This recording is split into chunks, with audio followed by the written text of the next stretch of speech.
It is so hard to believe that January is done. So you want to see what my Sterling Ink planner looks like? Stay tuned.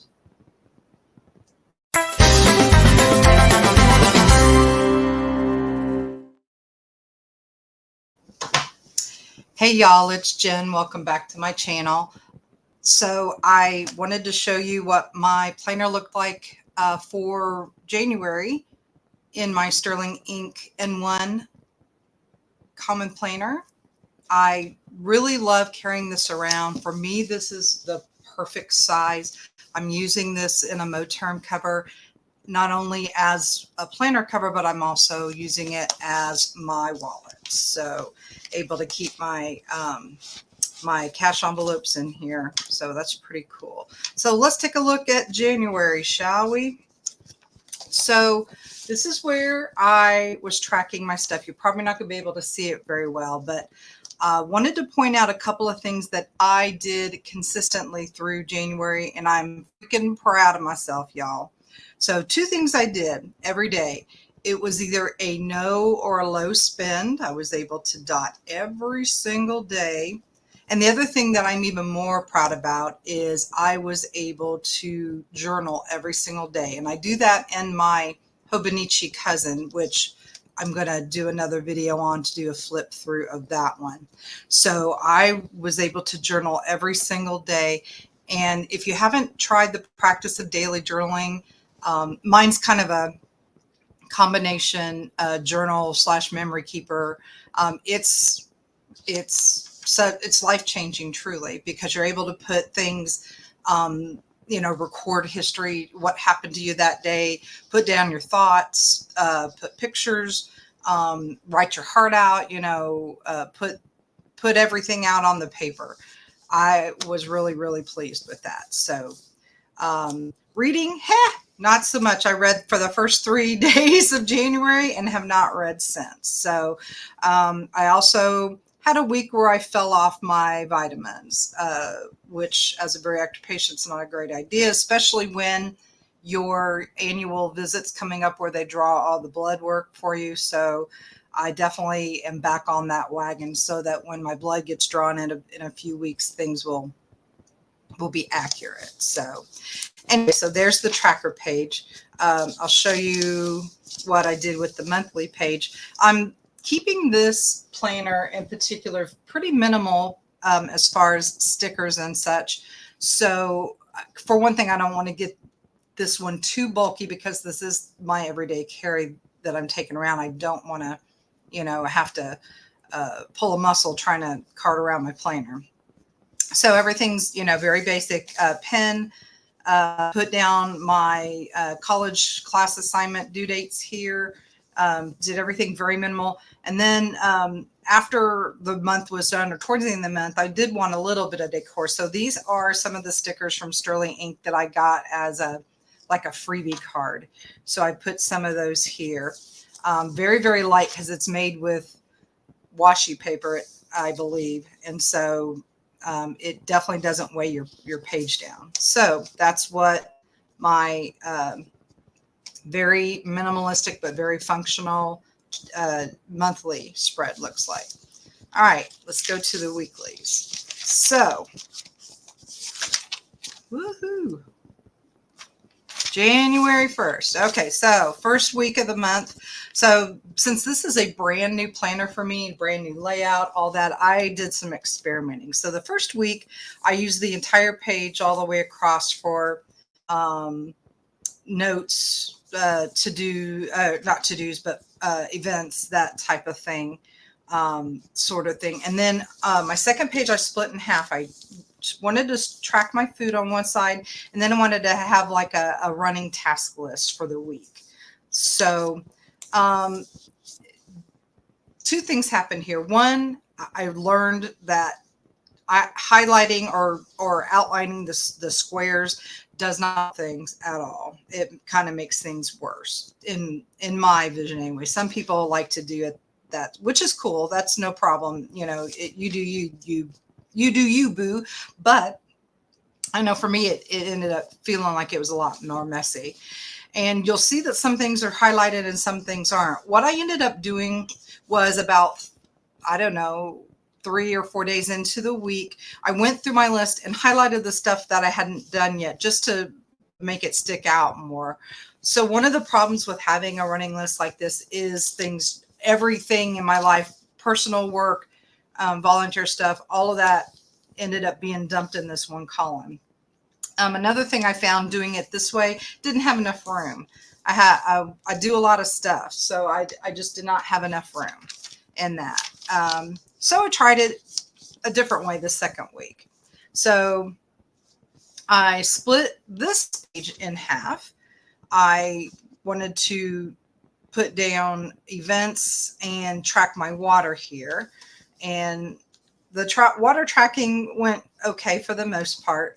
And then I started, doing some more specific things on my weekend down here. And then I made this column to do my food logging. I did much better in this week logging my food than I did the week before.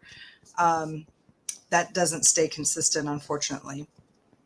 So then I made this entire page a mind unwind. I don't like the word brain dump. You probably have heard me say that before. So made a title column here, split it in half because most of my tasks are very, very short lists. So I did something different. I did dots. And then when I completed them, I X'd them out. This is, Writer Carol's bullet journal method if you've ever done it before. So the ones that are totally crossed out are the ones I completed. The ones that are half done are things I started, but that are in process. So there's a few things, and I went through midweek and I highlighted things that I can't, I'm trying to look. I think what I ended up doing here is I separated, like by highlighting, I separated my personal stuff from my other stuff. Didn't quite work there either. So this is, work in progress, and the more you do it and the different ways you do it, you find it works or it doesn't. All right. So the week of the 15th was doing the same thing. Definitely fell off the food logging part of it. What I came to figure out in this particular week is I do better when I log my food on an app. So there's a specific app that's good for bariatric patients that I started logging my food on there. And it helps because I need to watch my protein macro in particular. So that particular app is geared for that sort of thing. So I stopped making it an analog written one in my planner and just decided to start doing it on the app. And it's definitely worked out better. But I did kind of keep the same thing where I was doing tracking water and that sort of thing. Got off tracking water here towards the end of the week. Consistency has never been my strong suit, I have to say. So, but the mind unwind I did similar to the week before. Tried using Xing out here, or if I didn't do it at all because I just took it off my list, I used a red pen just to mark it out, saying I don't even need to mess with that. So this was happening. This is the week before a big event for one of my volunteer organizations, and so I was doing a lot of getting ready for that. So there was tons of lists, mostly towards that particular event, but it looks a little bit messy here, but it's worked for me for the most part. Okay, then I had been watching Heidi's Plans, her channel on here, and I got some inspiration from her. I was missing a little bit of a decorative element in here, but like I said earlier, I don't want to do a lot of stickers or a whole lot of washi, anything that's going to bulk this up too prematurely, because I'm carrying this thing around with me. So I decided I have lots of thin washi. So I did the way she did her layout. She made this side over here kind of like what I did events and things like that. And then I decided to still track my water this way. And then over here, I decided to make three different squares.